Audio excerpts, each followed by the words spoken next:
La niña bonita. Okay.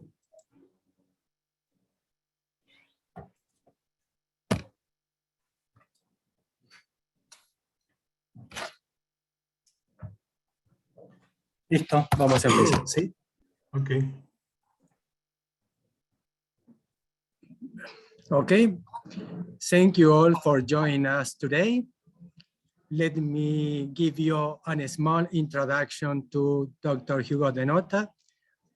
Hugo is a chemical engineer and has also a PhD degree in chemistry. At the University in Buenos Aires, he joined the scientific team led by Federico Leloir, who won in 1970 the Nobel Prize in Chemistry. He started his professional career in polymers, working with pressure-sensitive adhesives in 3M. In 1983, he joined Dow Chemical. He joined Dow Chemical and he was working there in the research and development department for 26 years, okay? Until 2009, where he joined Multiquímica as our research and director, as our research and development director. Hugo accumulates 45 years in polymer experience, but he always says he's still learning. So we hope that you enjoy this webinar with us. Thank you.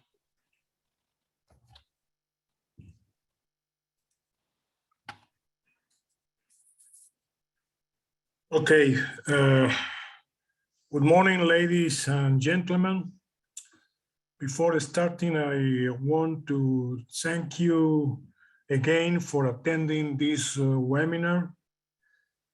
And today we start a cycle of conferences in English related to trends in coatings and technology. I will answer the questions at the end of the presentation, okay? The first conference of this new cycle is new advances in hybrid technology for floor coatings.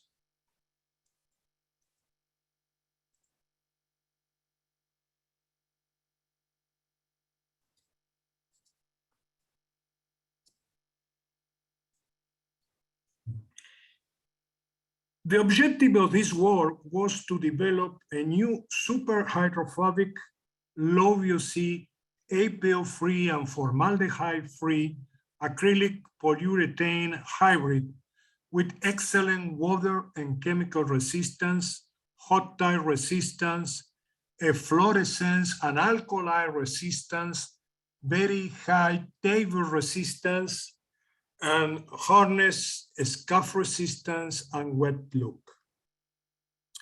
This polymer has been developed to be applied on different substrates, such as parquet, ceramic tiles, concrete, etc. It is suitable to paint tennis courts, parking lots, decks, wood windows and doors, warehouses where either interior or exterior, where durability and aesthetic are the main requirements. Now let's see something related to the technical background.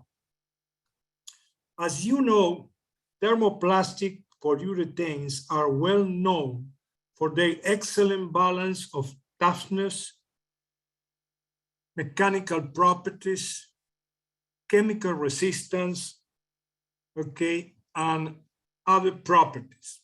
But unfortunately, the problem is that they are solvent-based, so the level of VOC is too high. For this reason, researchers decided to develop waterborne versions, widely known as polyurethane dispersion or PUD. They have a lower VOC and are becoming popular choices as binders for one component coatings for wood, plastic, leather, metal, and concrete. The problem is, or the main disadvantage or drawback for these polymers is the high cost.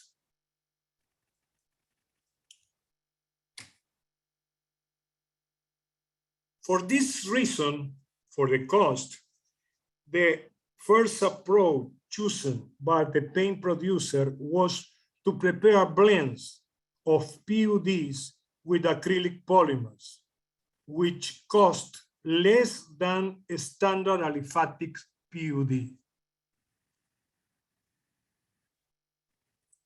Unfortunately, these blends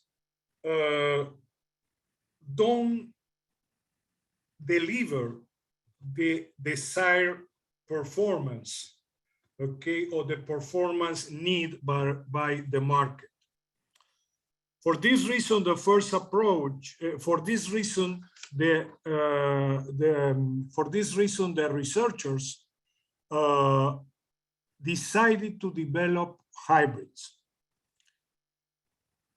Now, let's see something related to the different processes to produce this type of hybrids. Nowadays, we have two different hybrids, the type 1 and the type 2. In the type 1 process, we have a polyurethane dispersion. Then we add a pre-emulsion of acrylic monomers, and using a catalyst, obtain the type 1 hybrid polymer dispersion. For the type 2 process, we synthesize a urethane prepolymer. After that, we add the acrylic monomer and proceed with the dispersion in water. Once we have the dispersion, okay, the polyurethane prepolymer and the acrylic monomer together, we add the catalyst, and by a free radical process, we obtain the type 2 hybrid. This is the procedure that we use to develop our hybrids. All our hybrids are type 2. On this slide, we can see a graph of tan delta versus temperature. Tan delta is a viscoelastic parameter. It is important to point out that the higher the tan delta, the better the wet scrub resistance for any polymer. Here we can see that this type of graph are also used to determine the TG of the polymers. Here we compare the blend with the type 1 hybrid and the type 2 hybrid. The blend has two different TGs. Okay, the TG for the polyurethane portion and the TG for the acrylic portion. Okay, so we have two different glass transition temperature. This is because this is an example that an evidence that the polymer are phase separate. So you have two different networks. One network is formed by the polyurethane moieties, and the other is formed by the acrylic moieties. The hybrid prepared from the first method described as type 1 also shows 2 Tg peaks, but the peaks have become somewhat broader. And finally, the hybrid type 2, where the urethane prepolymer and the acrylic monomer belong to the same network, we only have 1 Tg. Okay, we only have 1 Tg. As a consequence of that, the integrity, the field integrity of the type 2 hybrid is really the best. So this polymer delivers the best performance.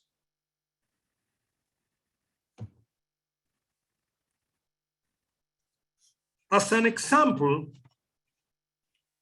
here we can see the tensile strength, okay, a mechanical property for the polymers versus composition.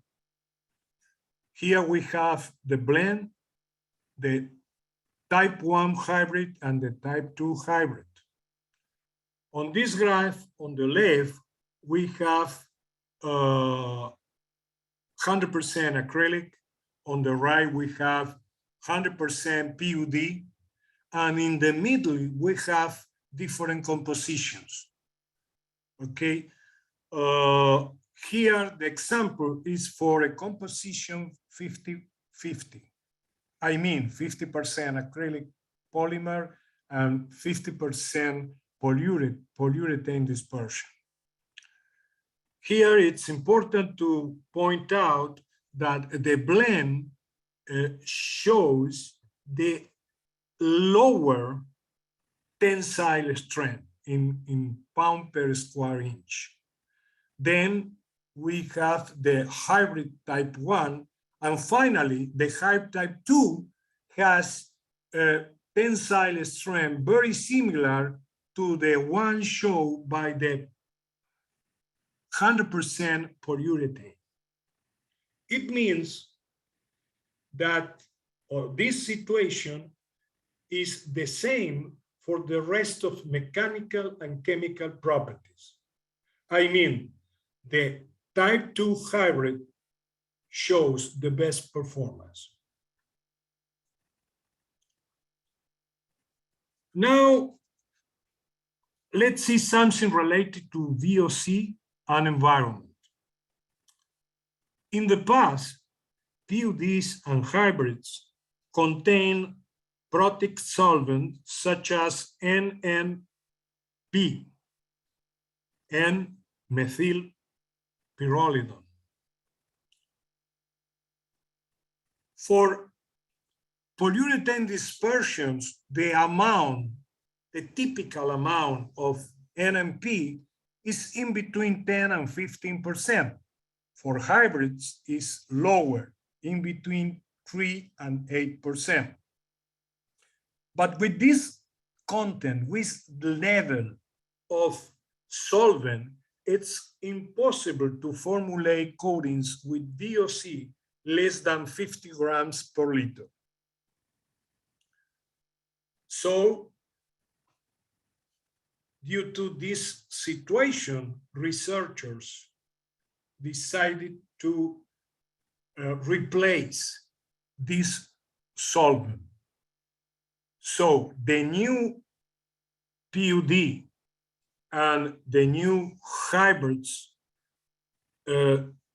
avoid the NMP, okay, and obtaining a polymer with similar properties than the counterparts with NMP. Now let's see something about the prototype, this prototype.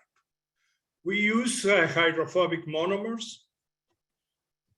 As I already mentioned, this is NMP-free polymer. We also use reactive surfactants. The room temperature cross-linking technology. The product has a very small particle size, and the type of isocyanate that we use is aliphatic.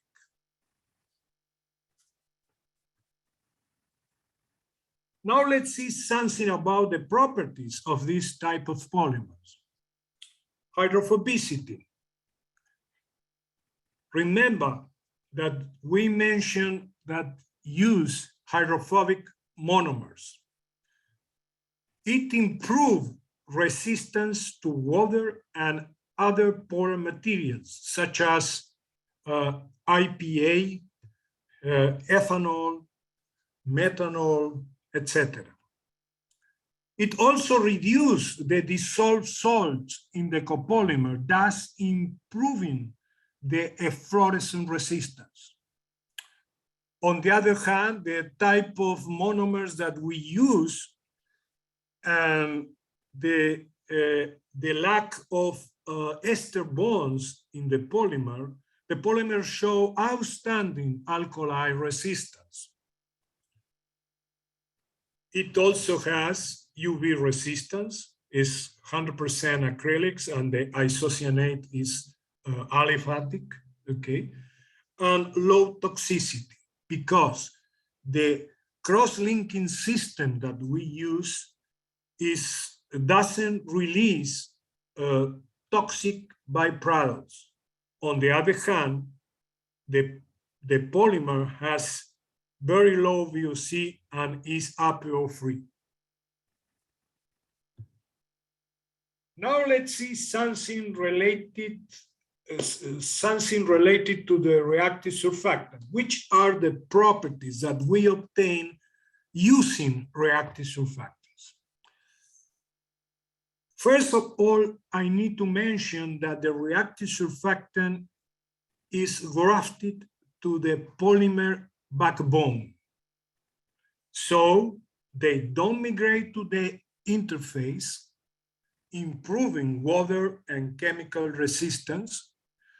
This situation of the situation that the reactive surfactant doesn't migrate to the interface between the substrate and the coating, improve adhesion or doesn't damage the adhesion, and on the other hand, also improve or increase the gloss. Increase the gloss, and the gloss retention is very, very good because the surfactant doesn't migrate to the interface between the coating and the air. On the other hand, the use of this surfactant improves stability against shear and freezing. Okay, it is also stable in the presence of solvent or coalescent because the surfactant doesn't migrate, so there is not an interchange, okay, of surfactant and solvents or coalescents, and on the other hand, improve the vapor barrier properties. This is an example. In this scheme, you can see the contact angle. A traditional unconventional, the conventional acrylic system has a contact angle of 45 degrees. This type of hybrids have a contact angle of 88 degrees. This is due to we use reactive surfactants and super hydrophobic acrylic monomers. Here we make a drawdown of the neat polymer on a glass plate and pour water. You can see the beading effect. Okay, this is an evidence that the surface is hydrophobic. Now let's see which is the importance of use a room temperature self-crosslinking. Well, this type of, or this system of cross-linking doesn't produce toxic byproducts.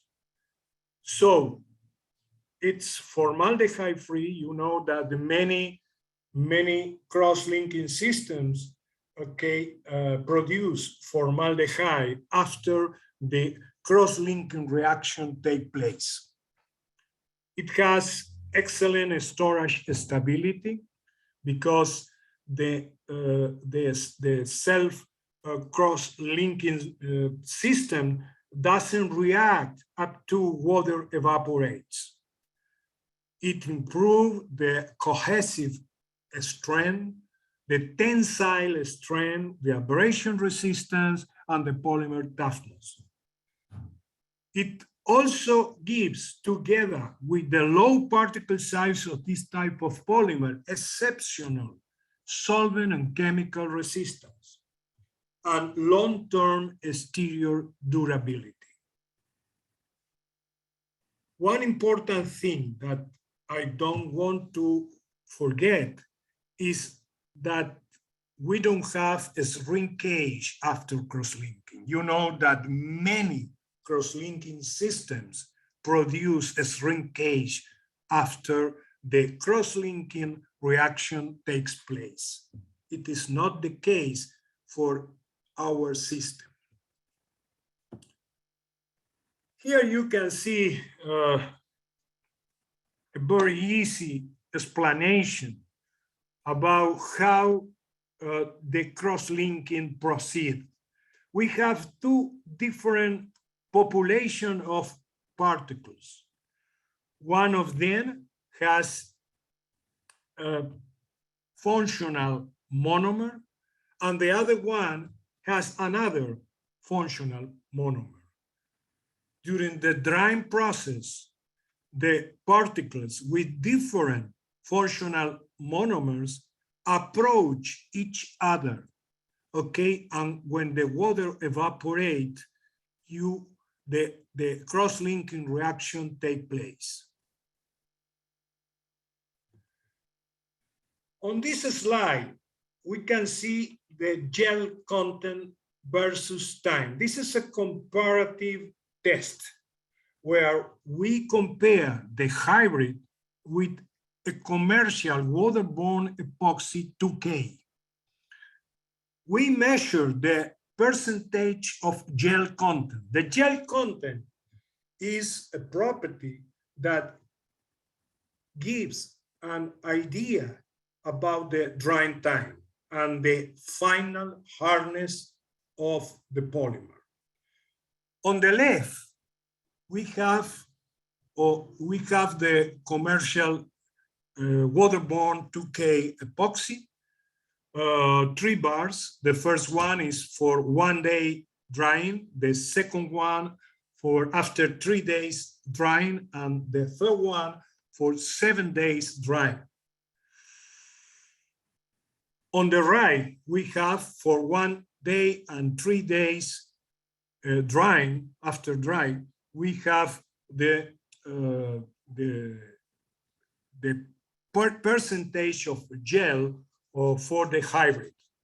If you compare, it's easy to see that for 1 day or after 1 day drying, the commercial epoxy has 40% of gel content, while the hybrid after 1 day has 75% of gel content.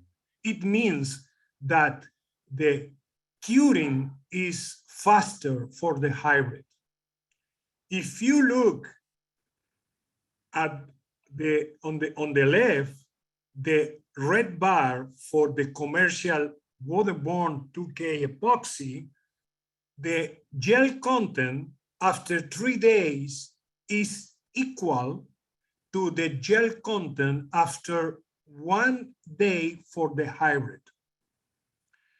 And the final hardness after 7 days, the epoxy has 75% gel content, while the hybrid has 80% gel content. It means that the final harness is better for the hybrid, and on the other hand, the curing time is shorter for the hybrid. Now let's see something related to the chemical resistance. On this table, we have two different tests. On the left, we have the chemicals that we test: brake fluid, petrol, sulfuric acid 25%, citric acid 25%. Citric acid is a weak acid, but even though it is a weak acid, it's really very, very aggressive for polymers. Then we have ammonia, 25%, potassium hydroxide, 25%, ethanol, 20%, and toluene. The first and the second column, we compare the hybrid with the waterborne 2K epoxy. This test was run putting a chemical drop or placing a drop of a chemical, of any chemical, on the film dry for 3 days at room temperature. And then we observe the appearance after 1 day. Let's see, brake fluid and petrol, no change for the hybrid, no change for the epoxy. Sulfuric acid, no change for the hybrid, and film softening for the epoxy. Citric acid, 25%, a slight blushing for the hybrid, film softening for epoxy. And then for ammonia, potassium hydroxide, ethanol, and toluene, the performance was exactly the same for the hybrid and the epoxy. But we ran another test, more demanding than the first one. We prepare films of hybrid and epoxy. We allow the films to dry during 7 days, and then we soak in chemicals for 28 days. For brake fluid and petrol, no change for hybrid and epoxy. But for sulfuric acid and citric acid, the swelling, we measured the swelling, okay? The swelling for the hybrid was 4%, but for the epoxy was 15% and 24%. Then for the ammonia, no change. For the potassium hydroxide, 25%, 4% of swelling for the hybrid, 4% of swelling for the epoxy. And for ethanol, 5% swelling for the hybrid, 30% swelling for the epoxy waterborne 2K, and no change for toluene. After that, it can be concluded that the performance of the hybrid is a little bit better than the performance shown by the waterborne 2K epoxy. We mentioned that the particle size is very, very low. This is a nanopolymer. The particle size is very small, is less than 80 nanometers. 80 nanometers. It is really important because as a consequence of this low particle size, the surface area is larger and than the one shown by a conventional polymer. And it assures a great interaction with, for instance, thickeners, associated thickeners, cellulosic thickeners, or ASA. On the other hand, the functionalities for specialty comonomers that we have in the particle are distributed over a large surface area, improving their efficiency. On the other hand, and it's really very important property, the low particle size, due to the low particle size, the polymer penetrates through the porous substrates, such as wood and concrete or masonry. Now let's see something related to blushing resistance. Here we took microscope slides. These slides were dipped in the appropriate polymer. I mean vinyl acrylic, solution polymer, okay, solvent-borne, acrylic lattice, and the super hydrophobic fiber. Then the slides were cured during 24 hours in an oven at 120 Fahrenheit degree. After that, we're immersed in water for 24 hours. And then we observe the blushing. As expected, the worst blushing resistance was for the vinyl acrylic lattice. Even though today there are few vinyl acrylic lattices with blushing resistance, we have developed recently one vinyl acrylic lattice with more than 20 hours of blushing resistance, 20 hours after soaking in water, in tap water.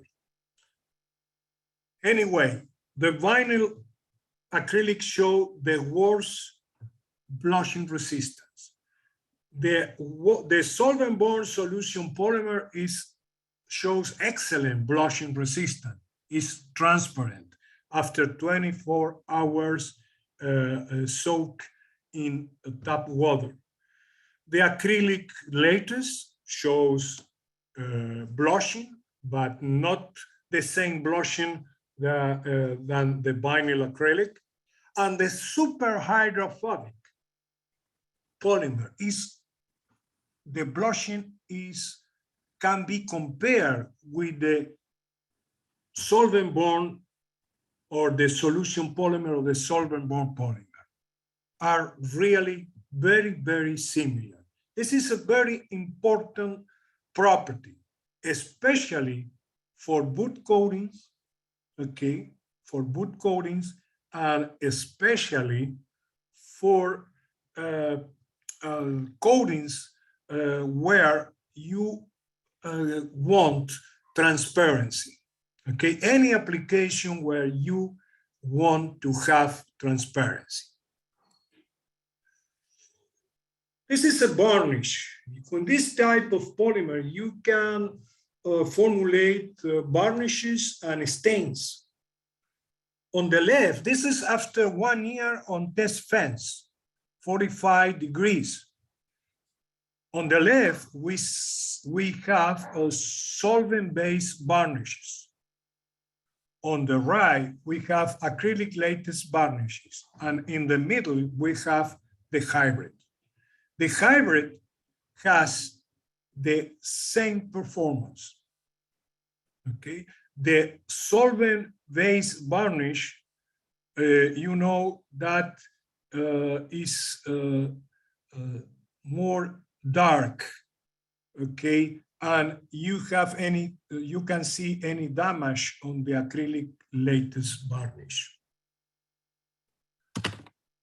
This is a wet look appearance. This is a warehouse, okay? They formulate a coating at low, obviously a low PVC, okay? The gloss is at 60 degrees. It is these are case histories, okay? This is another floor coatings on ceramic, okay? The first one was on concrete. This is on ceramic tiles. This is a test that we ran at the lab to see the gloss at 60 degrees. This is a porous tile, okay? For this reason, you can see that the coating is not smooth, okay? This is a porous tile. This is a case history too. This is Florida parking lot of Benjamin Moore store, paint store. The surface was at 50 degrees, and this is to show the hot tire resistance of this type of polymers. Okay, the hot tire resistance is very, very good.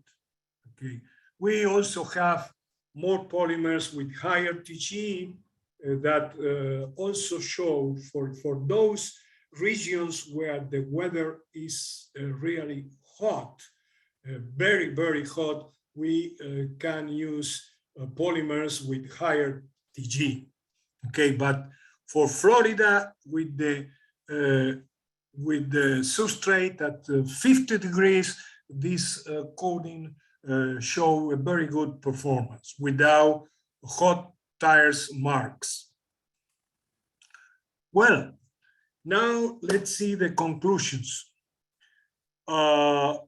This is a very low particle size polymer. This is MAP free polymer.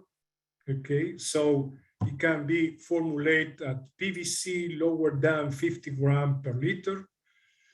Low particle size, as I already mentioned, is super hydrophobic too.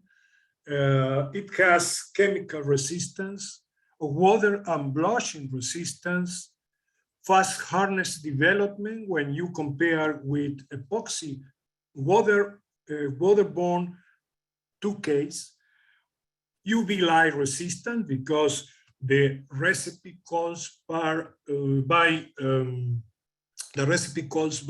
acrylic monomers and aliphatic isocyanate. It has hot tire resistance, wet look effect, and something very important, especially for concrete and masonry, alkylite and efflorescent resistance. Thank you for your attention. And now I'm open to receive your questions. Thank you so much.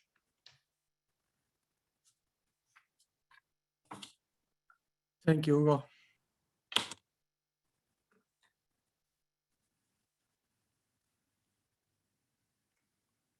Any questions?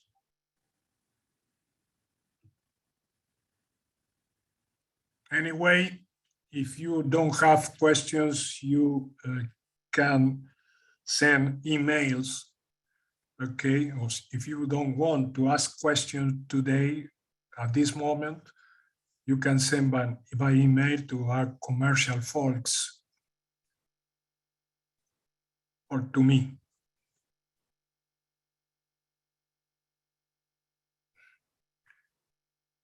Let me see.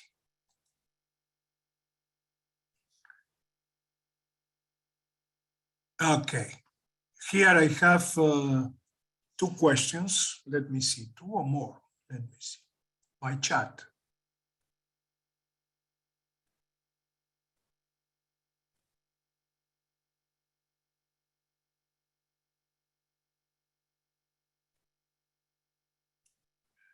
The first questions I see here is from Andre. Which is the best option to improve the drying time? Dry to touch. Well, the polymer, we test here the drying time of the polymer, okay? But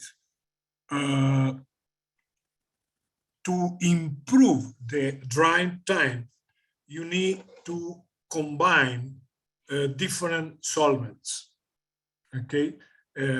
Co-solvents, okay? To speed up the water evaporation. But anyway, you also can play with the PVC and the solids, okay? You know that this type of coatings for floor, you must formulate at low PVC. The optimum PVC is about 40%. Okay, so you can add some co-solvents to accelerate the water evaporation. One of them is alcohol. You can use, it's the same approach that we use for traffic paints, or the paint producers use for traffic paints. They add some ethanol or methanol, okay, to form an azeotropic blend with water and accelerate the drying time. Okay, let's see.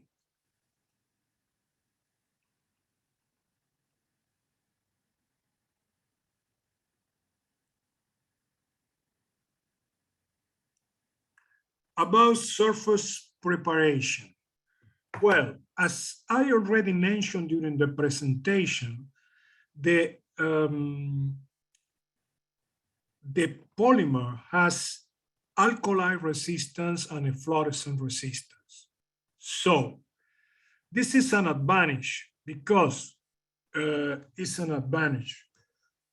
when you if you have green concrete, for instance, you don't need to treat the surface, or you don't need to wait some time to apply the coating on the surface, on the concrete. If you have, this is super hydrophobic, but if you look at the contact angle is 88. The contact angle is not higher than 90 degrees. So why I mention these characteristics? Because it allows to repaint. You can repaint.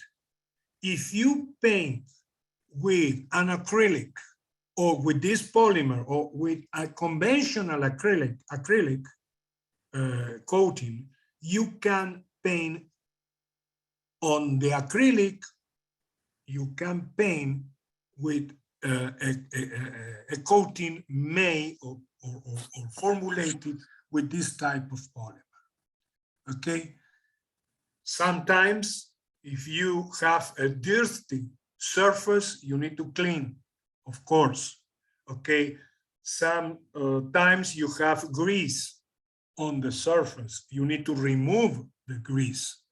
But the polymer doesn't need a very, very extensive cleaning process, okay? They don't, the coating is has very low particle size, has adhesion promoter, so the adhesion to porous substrates such as wood, concrete, or masonry is excellent. Where it's more difficult is on tiles, high gloss tiles. In this case, it's more difficult. But I imagine that if you have high gloss tiles, you probably don't need to apply this type of coating, okay? Because if it's a warehouse, you don't use this type of tiles, high gloss tiles.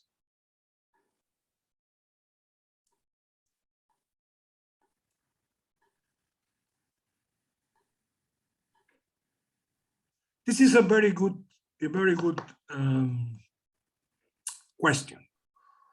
For example, how much humidity can you have to apply the product over existing concrete floor? It's a very good question. It's really better to have very, very low humidity. But to be honest with you, up to 15% of humidity on the concrete you can apply without problems. Remember that it is a water-borne polymer. So it's not reluctant to water, even though it has been formulated using super hydrophobic monomers. The carrier is the water.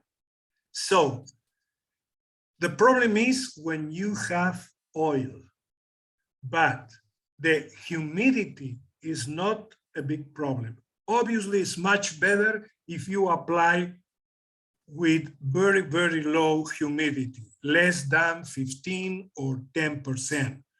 But the only problem is that you need to wait a longer time to obtain the final drying and the final hardness. This is the only problem.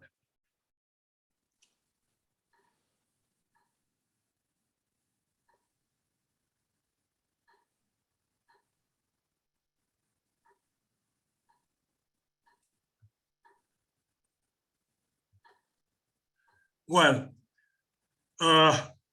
another excellent question. How does the product perform if applied over new green concrete or fiber infused concrete? It's a very good question. This product has a fluorescence and alkali resistance. So you can apply over green concrete after few days. You don't need to treat the concrete.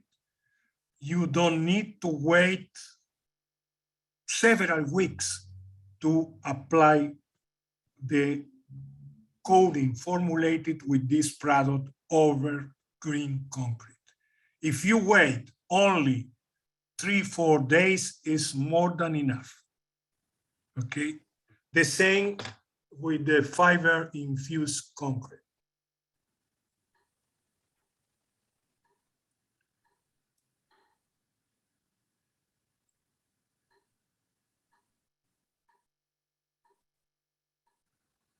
Well, I don't have more questions here. I don't know if anybody has additional questions.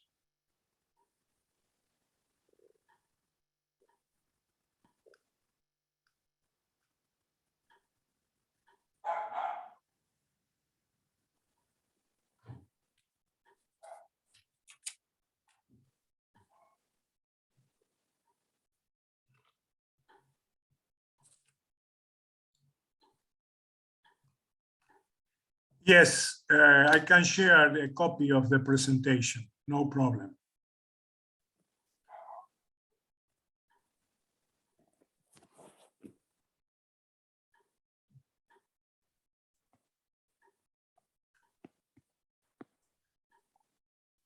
More questions? Or do you have any additional question?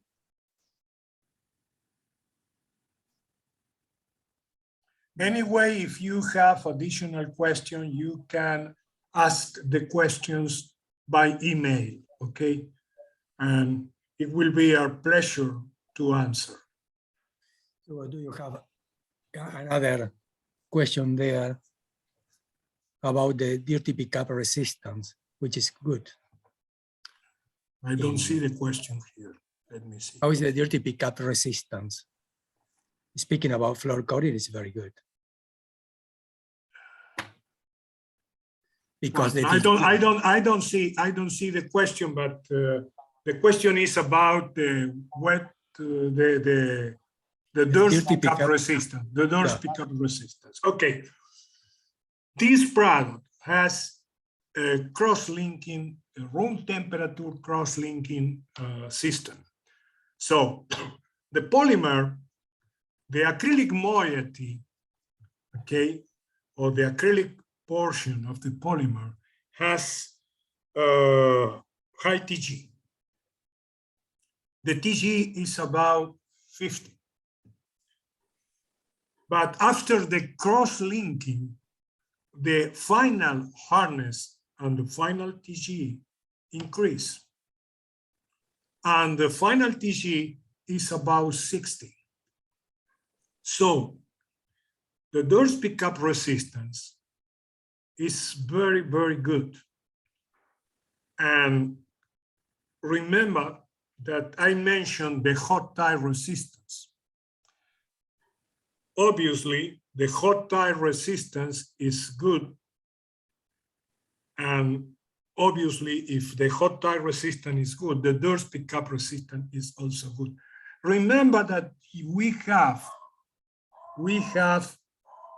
super hydrophobic monomers.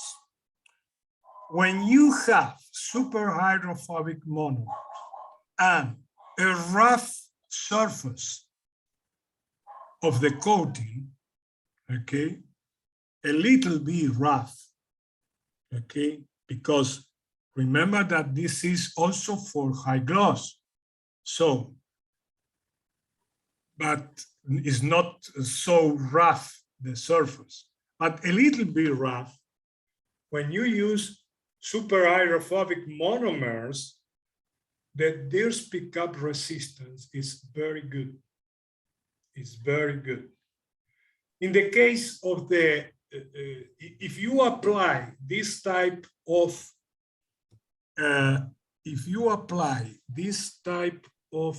coating on a vertical wall,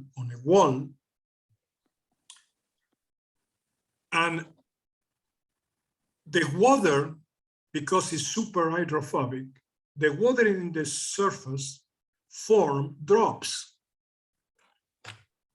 The drops don't slide down. The drops roll down. So when the water drops roll down, okay, they remove the dust. They remove the dust, improving the dust pickup resistance.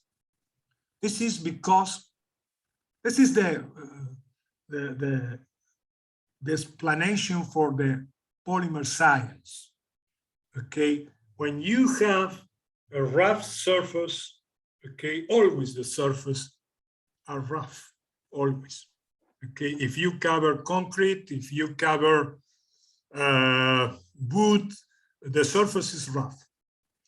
So a rough surface with a super hydrophobic polymer, the dust pickup resistance is very good. It's really very, very good. Okay? I don't know. Oh, very good question. Which is the more suitable colorant to use with this system? Well, it has, I will speak about pigment dispersions, low colorants. pigment dispersions. The question is excellent because it is a super hydrophobic polymer. So due to that, the interaction, the thin strand or the tinted strand with hydrophobic pigments is excellent. I mean, black, phthalocyanin blue, and phthalocyanin green. Very good interaction, very good interaction. So the tinted strand is really very, very good. You need to use very low amount of pigment dispersion to obtain the desired color, okay, to obtain the desired tinted strand. Okay, the interaction with less hydrophobic pigments is not so good like with the more hydrophobic pigments. Okay. Any additional question?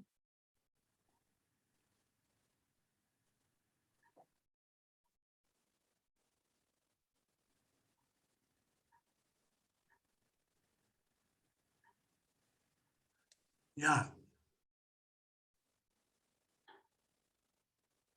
Let me see.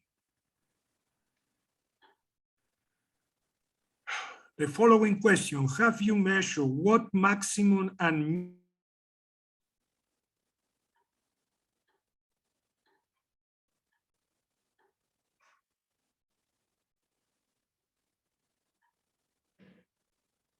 you can apply this product with a humidity less than 70%. If you have the ambient, the humidity less than 70%, you can apply without problem. Obviously, you can apply with higher humidity, but the drying time will be longer, okay? The temperature, the ambient temperature, well, the minimum temperature is about 10 degrees, no less, about 10 degrees, no less. Because remember that it is a high TG polymer. So when you have a high TG polymer, okay, you need coalescing agents, obviously, but it's better.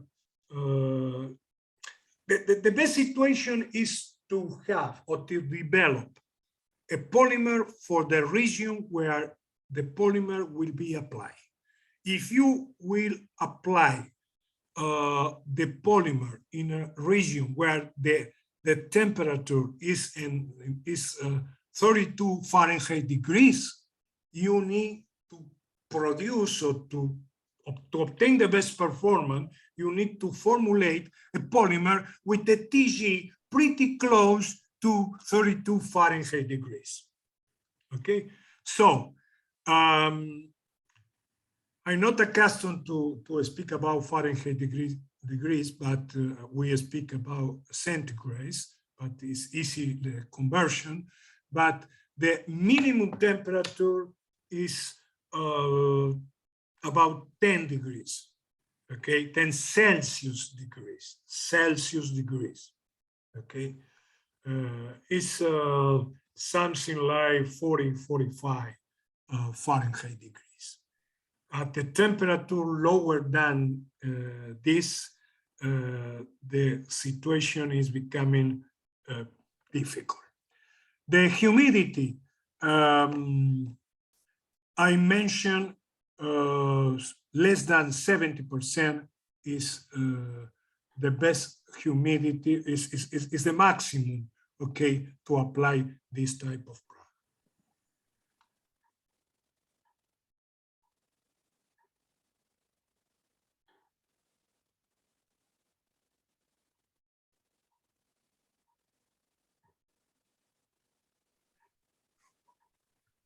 a new question. This is, would you recommend to use a plasticizer to avoid cracking, since it's a high TG polymer? Also avoid Texanol, Qualicin as Syntapox. Syntapox is another type of hybrid, but Syntapox is a hybrid with, it's epoxy acrylic hybrid, not polyurethane acrylic. Well, yes, you can use a plasticizer. Okay, you know that the plasticizer remain longer time in the polymer. Okay, so the final, if you add the plasticizer, the final hardness will be lower than the one you obtain if you don't use plasticizers, because the plasticizers reduce the TG, okay, but they remain into the film, into the coating. They remain longer than a Qualicin agent, okay? So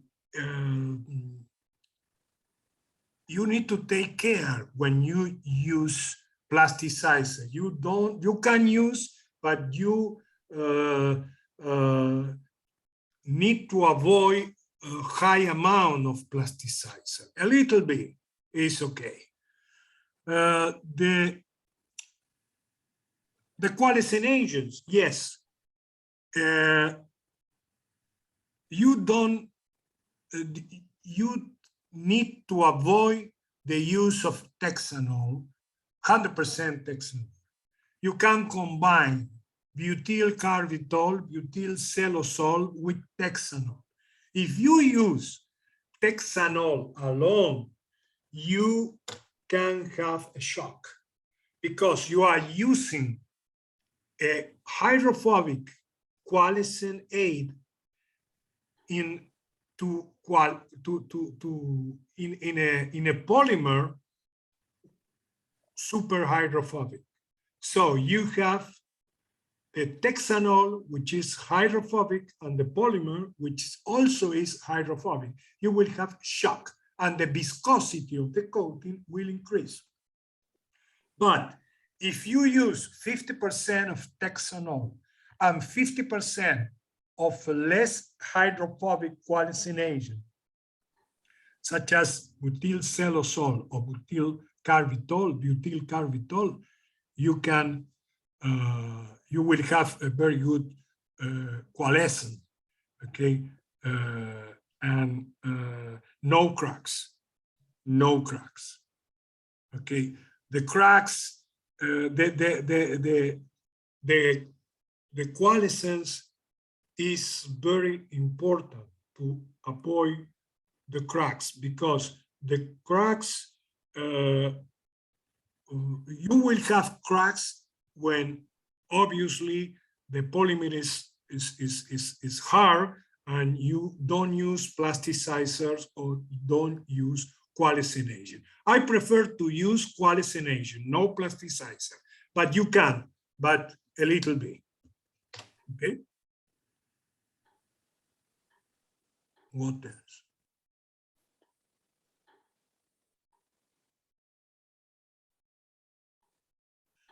Well, I'm not a commercial guy, you know. Have you compared cost with epoxy coatings? Well, it's cheaper in terms of cost, but I don't know how cheaper is it. But it's cheaper. Coverage, hiding.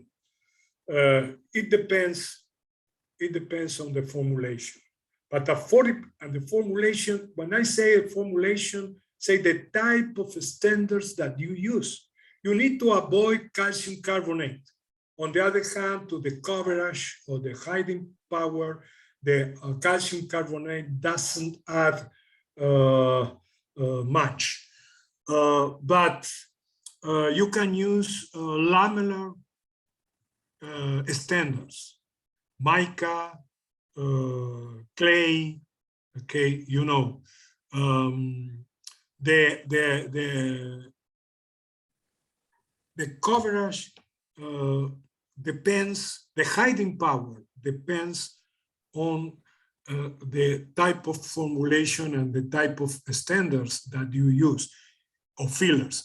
Anyway, I don't know when you say coverage, if you are thinking on the ill of the coating. If you are thinking on the ill, I don't have this answer.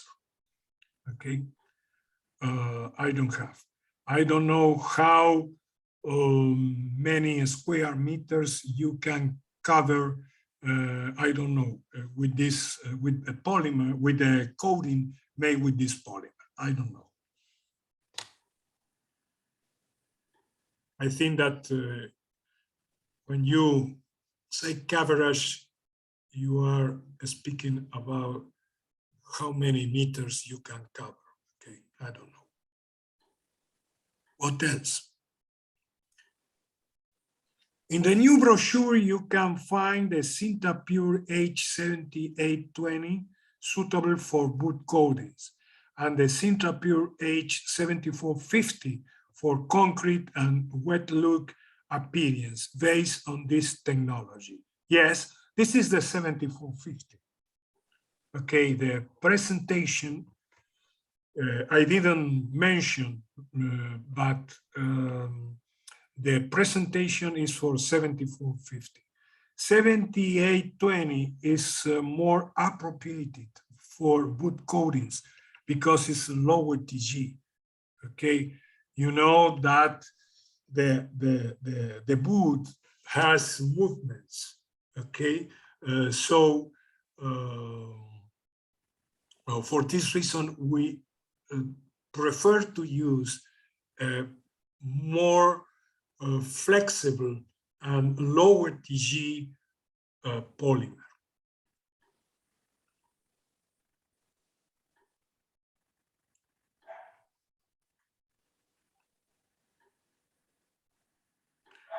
The following question, being a cross-linking system, do you need a coalescing agent due to the acrylic part?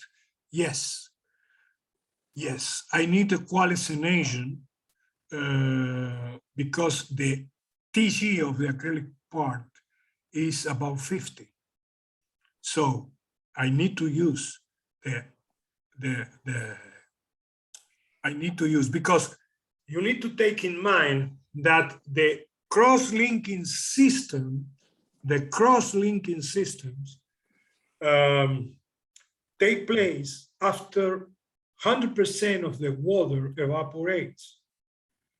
At that moment, the particles with different functional monomer approach each other, and the reaction, the cross-linking reaction, take place. Okay, the answer is yes for the acrylic, or the acrylic portion of the polymer. Syntapox next. Syntapox H is an epoxy acrylic, another type of hybrid. We have also suitable for floor coatings, anti-corrosive systems, and surgery rooms. Yes, this is a comment from Carlos Muniz. What else? Something else?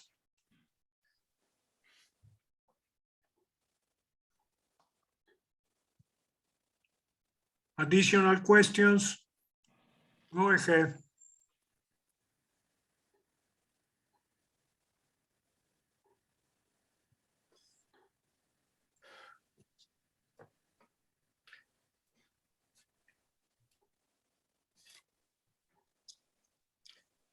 Something, I think that Gustavo, do you have a question?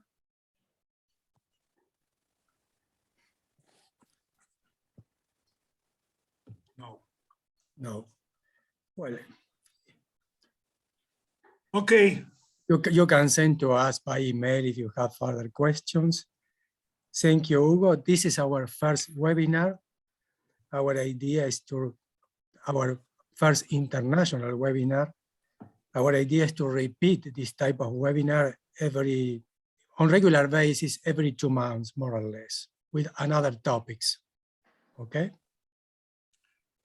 Thank you so much for attending. And well, it has been my pleasure to meet you this morning, afternoon. Okay. Thank you, Hugo, and thank you Have a nice week.